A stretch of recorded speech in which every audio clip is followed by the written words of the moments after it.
السلام عليكم. كنتمنى تكونوا بخير وعلى خير وفي احسن الاحوال. اليوم غادي نبارطاجي معكم الكوتي اللي وجدته لصحاباتي اللي جاو يجلسوا معايا في العشيه. الله يحفظهم ليا ويبارك ليا فيهم. في الحقيقه ما كنعتبرهمش غير صحاباتي، بل هما خواتاتي ديال بصح. بقاو معايا باش تكتشفوا التفاصيل وكيفاش نظمت وقتي باش نوجد هذا الكوتي الرائع في وقت قياسي وبمكونات في متناول الجميع. قبل ما نبدا ما فيها باس نذكركم الا كنتوا اول مره تدوروا القناه ما تنساوش تابوناو وتفعلوا الجرس. نبداو على بركه الله بالقاعده ديال المملحات. غادي نحتاج فيها 2 كيسان ديال الحليب، معلقه صغيره ديال الملح، وغادي نصب هاد المطارد اللي بلا عسل. صراحه اول مره غادي نستعملو وعجبني. وغادي نسمو كذلك بشويه ديال الزعتر، وكنضيف معلقه كبيره ديال الخميره وبيضه ولا 2 وكاس ديال الزيت.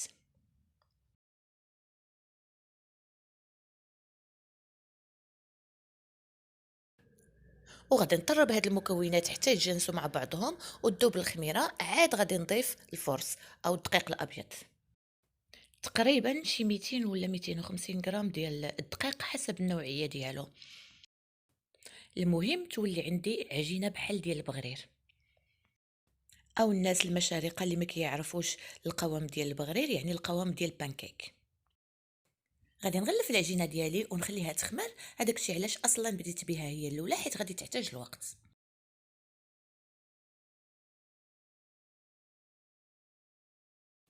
ودابا غادي ندوز باش نوجد لا كريم باتيسيير باش نعمر بها لا طارت ديالي. حتى هي بديت بها هي الاولى حيت خاصها مده باش تبرد، عاد نقدر نعمر بها. كنحتاج فيها كما لاحظتوا 2 بيضات كاملين، 4 د المعالق ديال سنيده و2 معالق ديال النشا. سنيده هو سكر حبيبات. وغادي نحك منها القشره ديال 2 حامضات باش يجيو منسمين مزيان. فايت ليا وجدت معكم هاد الكريمه في الفيديو اللي قبل، ولكن كان منسم بالفاني. هاد المره غادي نبدل، غادي نسمها بالحامض. وبالنسبه للناس اللي غايقولوا لي لا كريم باتيسيير كتكون فيها غير الصفر ديال البيض، غادي نقول لهم وفين غادي يمشي البيض. الا ما كنتيش موجده شي غوسيت غادي تدخليها فيها، غادي نمشي نرميها. انا ما كنبغيش نضيع. وكاين اللي غادي يقول لي ديريها في كونجيلاتور، ما كنبغيش حاجه الكونجيلاتور، وخصوصا البيض كيفاش غادي نديرو في الكونجيلاتور. وبديت كنضيف الحليب اللي كنت غليته من قبل. في الاول كديري غير شويه، غير باش تعدلي الحراره ديال البيض باش ما يتكللش لك، عاد تبقاي ديري كميه بكميه. وغادي نديرو في عافيه مهيله مع التحريك طبعا حتى يولي في هذا الشكل هكا. وكنغلفها بالفيلم اليمونتير. هذا الفيلم اليمونتير خاصو يكون ملامس للسطح ديال هذه الكريمه، ما نخلي حتى مجال منين يدخل ليها الهواء ويخليها انها دير القشره. ومن بعد كندخلها للثلاجه وكنخليها تبرد على خاطرها. ودابا من بعد ما خمرت العجينه ديالي غادي ناخذ المولات اللي بهذا الشكل وغادي ندير فيهم معلقه واحده من العجينه. ومن بعد ندخلوهم مباشره للفران ونخليهم يطيبوا ويتحمروا، ونخرجوهم من المول ديالهم ونخليهم يبردوا شويه.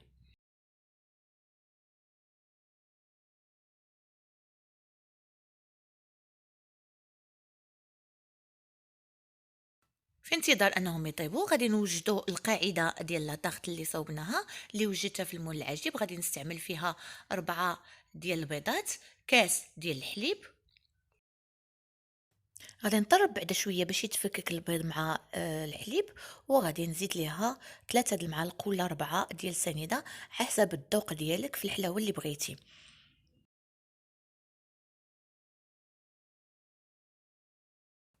وباش نسمها غادي نضيف العصير ديال 2 حامضات اللي حكيت لهم القشره قبيلات. وغادي نضيف كذلك 3 ارباع ديال كاس الزيت. وغادي نطرب مزيان حتى يتجانسوا المقادير.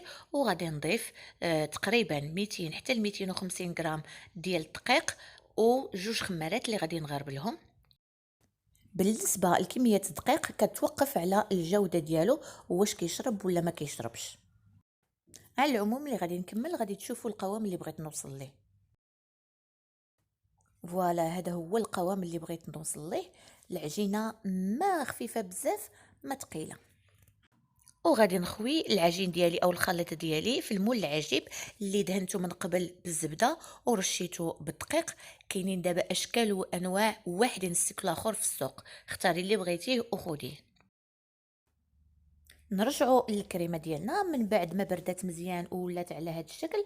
غادي نضيف ليها واحد 200 غرام ديال الجبن الطري او الجبن الكريمي. غادي نطربهم مزيان حتى نحصل على كريمه رطبه مزيان. عندي الطراب الكهربائي وما بغيتش نستعمله، بغيت نثبت الناس اللي معكازين اللي كيتحجوا ما عنديش الطراب، ما عنديش العجانه، ما عنديش باش غنطلع الكريمه. ها حنا غنوجدوا هاد الكريمه بطريقه سهله والنتيجه ديالها روعه، كتجي بنينه حسن كاع من لا كريم شونتي، خفيفه وشحال ما كليتي منها ما كتشبعكش، وتقدري تشكليها كما بغيتي.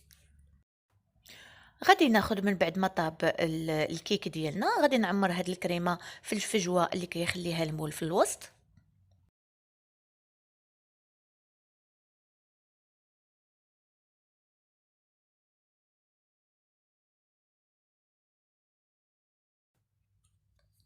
وغادي نزين الطورطه ديالي بالفواكه اللي متوفره عندي. انا غادي نستعمل البرقوق والكيوي والمونك. اللهم لك الحمد، دابا في السوق ديالنا كيتوفروا جميع الفواكه اللي ممكن يطيحوا لك في البال، كاين الرخيص وكاين الغالي. انت استعملي الفاكهه اللي في المقدور ديالك تشريها، ماشي ضروري تقيدي بهاد الفواكه اللي استعملت انا. كما كتلاحظوا درت الكريمه حتى في الجناب. الا بانت لكم دابا غادي تقولي ما زويناش في المنظر، ولكن حتى ندير ليها لا فينيسيون وندير اللوز مقلي ومهرمش من الجناب وغادي تلاحظوا الفرق.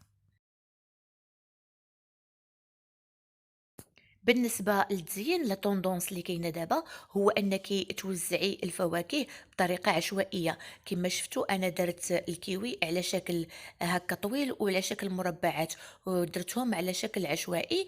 وغادي ندير البرقوق حتى هو طويل، والمونغ غادي نديرو على شكل مربعات. اختلاف في الالوان واختلاف في الاشكال كيعطي واحد المنظر واحد الفوليوم لا طاغت.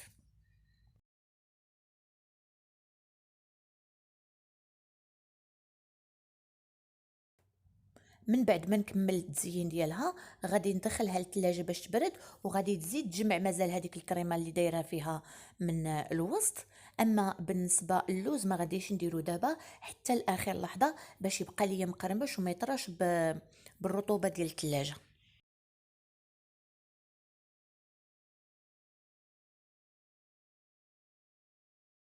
اما دابا غادي ننتقلوا باش نوجدوا الحشوه الاولى ديال المملحات اللي وجدت لهم العجينه ديالهم من قبل. غادي ندير شويه ديال الكورنيشون، شويه ديال الفرماج، البيض مسلوق شي 3 ولا 4.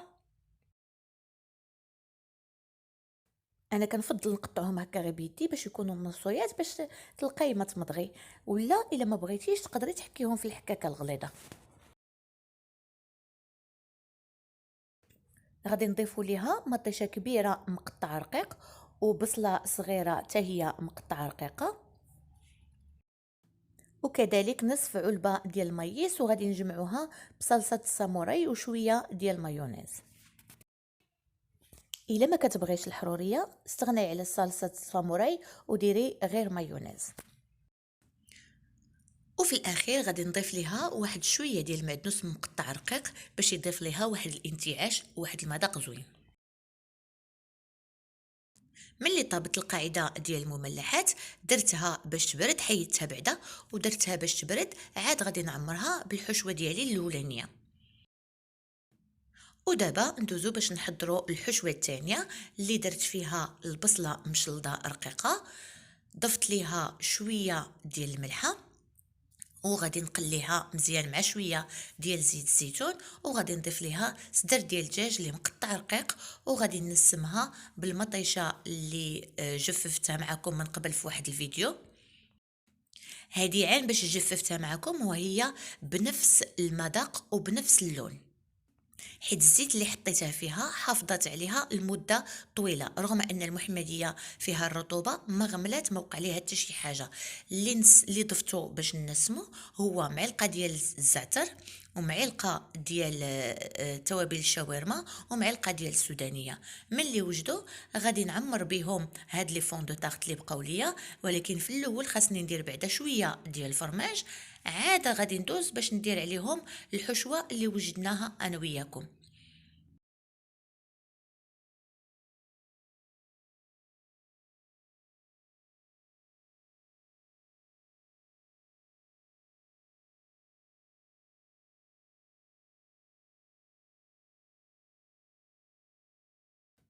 وغادي نختمها في الاخير بشويه ديال الفرماج اللي محكوك على في الحكاكه رقيقه، وغادي نزينها بزيتونه لكل وحده.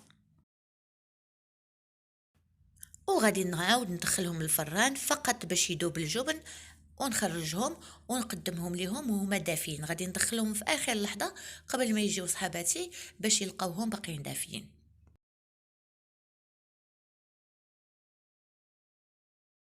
وهذا هو الشكل ديال المائده ديالي. طبعا ما يخطاش واحد الكاس ديال اتاي يكون منعنع ومشحر. خليتكم في امان الله، وشكرا على المتابعه، وكنتمنى يكون عجبكم الفيديو.